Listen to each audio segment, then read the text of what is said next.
guys, how's it going? It's Jacob Cade here. You're listening to Backstage Access, where the real show begins.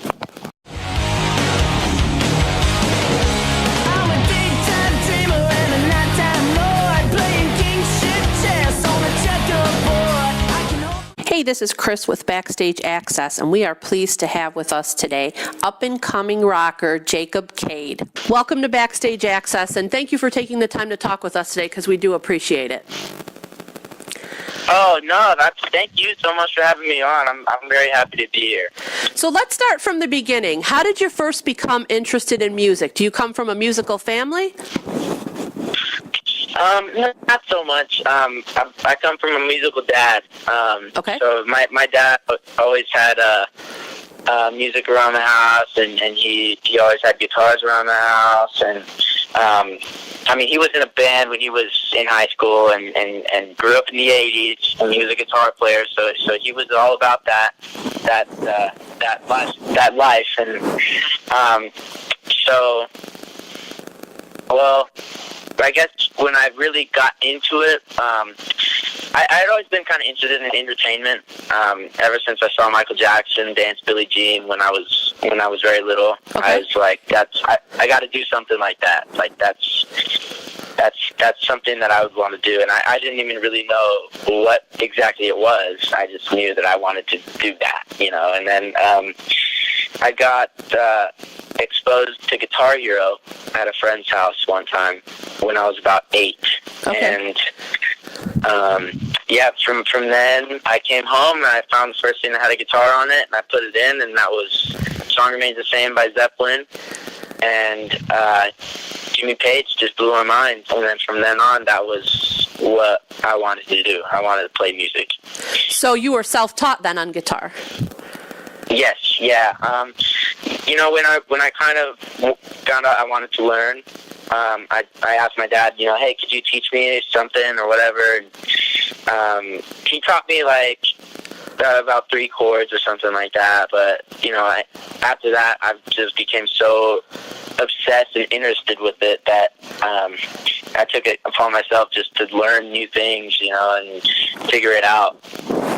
Awesome. Now, they said that you were recording music from the time you were 12 years old. So knowing now what you know and looking back then, did you ever think it would get this far? Honestly, in the back of my mind, since we started this, I've been shooting for the stars, and so I'm very much a dreamer. So I've always kind of had this dream and this feeling that I was going to get somewhere. Did I ever think that I would be working with the people that I've worked with now and doing the things that I'm doing right now, at this young of an age? No, I had no idea. This is all very, very surreal for me. Right. I've been having a very surreal experience for this whole year, but it's amazing. I love it. Now, you've been working in the studio with Michael Wagner, so how did the two of you end up working together? Michael Wagner. How that happened was a guy named Johnny Dwinell from Nashville. He's my PR guy. Okay. And he was really working hard to kind of get me into the Nashville scene and get me to work with all those amazing musicians that are over there. At this time, I was only in Denver.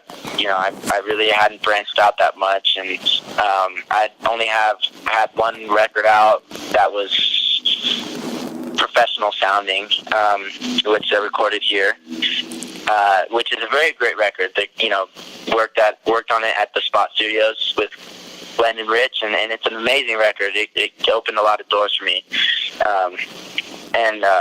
But Johnny was like, well, we got to record some new stuff because we got to get some buzz. And what ended up happening was he was like, okay, well, just hold on, let me see if I can make a cool connection or something. And within the next couple of weeks, he called and he had Michael on the other line. And from then, Michael and I talked and we hit it off.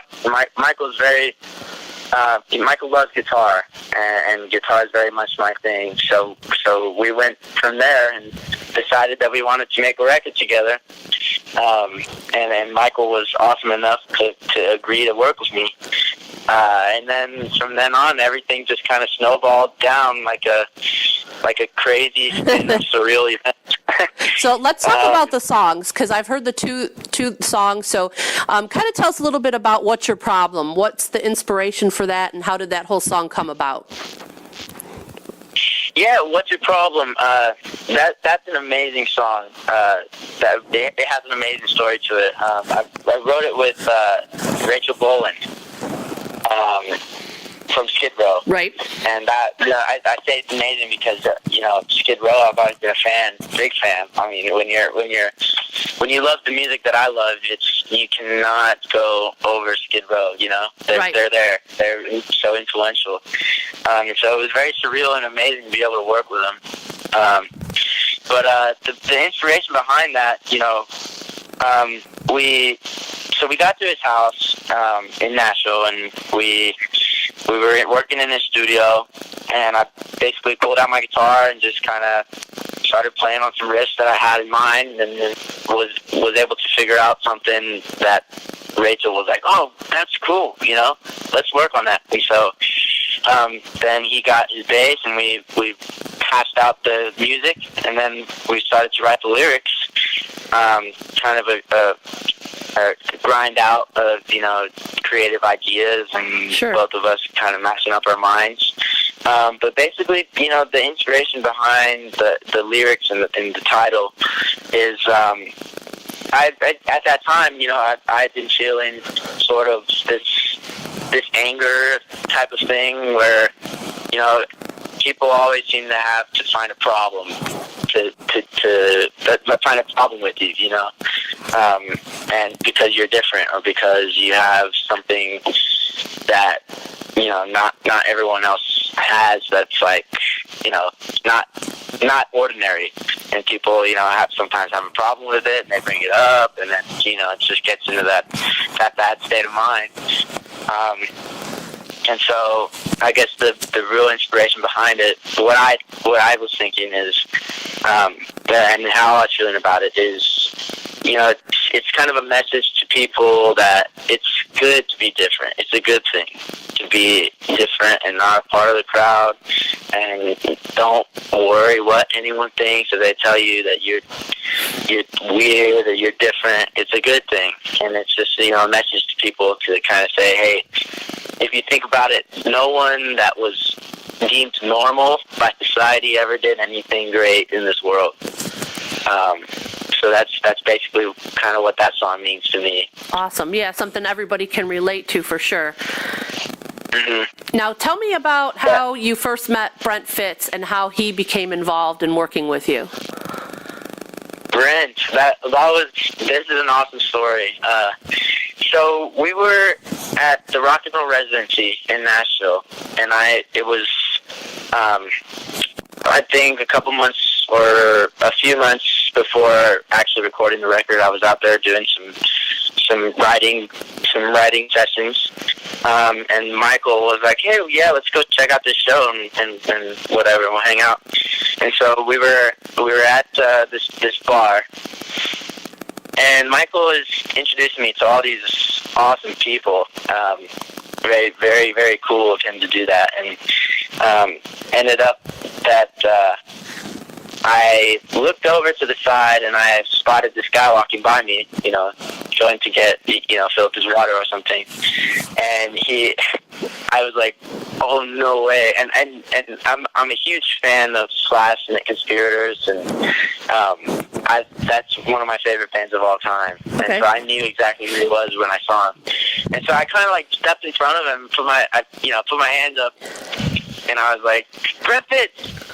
And I don't know if I kind of scared him or what happened, but he was like, whoa, what's going on? And then he kind of looked down at me because the dude towers over me.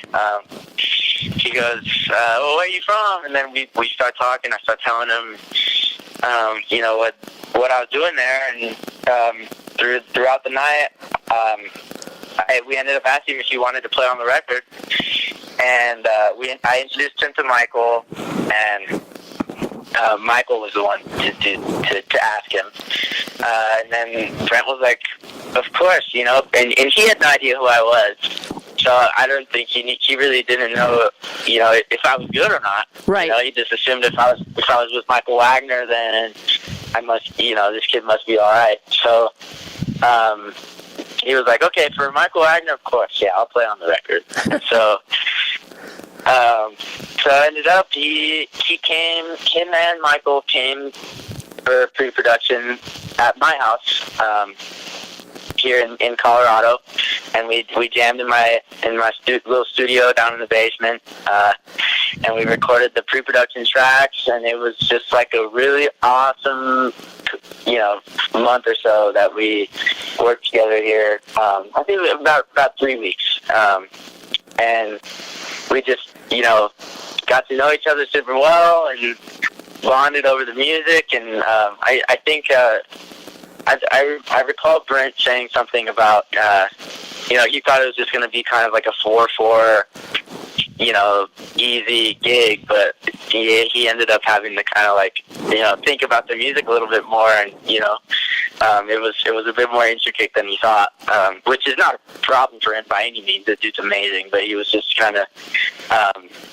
surprised at the music and stuff, which was really cool. And Michael would always joke around that Brent and I, you know, anytime there was downtime, anytime we weren't working, Brent was showing you some video on his phone, or we were talking about, you know, one of his stories or something like that. So it was awesome. What an awesome experience. Very cool. Now, are you currently working on a full-length album, and when would that be out, maybe?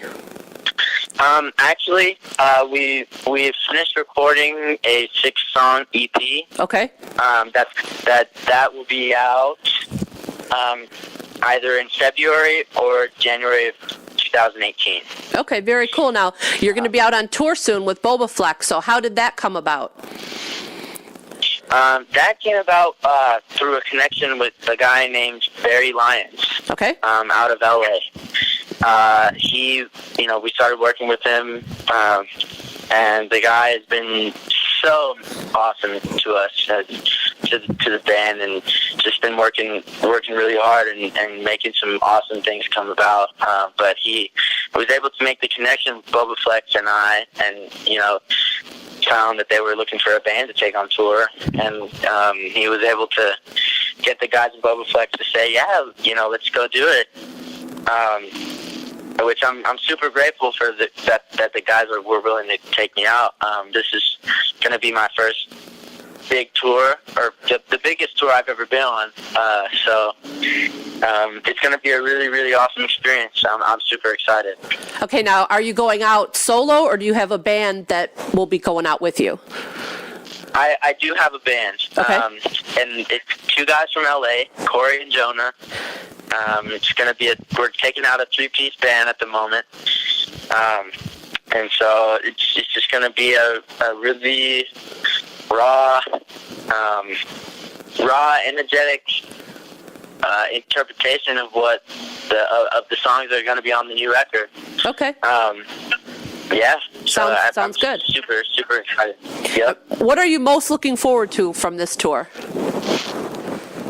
I'm most looking forward to being able to play every night in a different club, different city, to a different audience, and really just, you know, test my own skills and learn as much as I possibly can from the road life.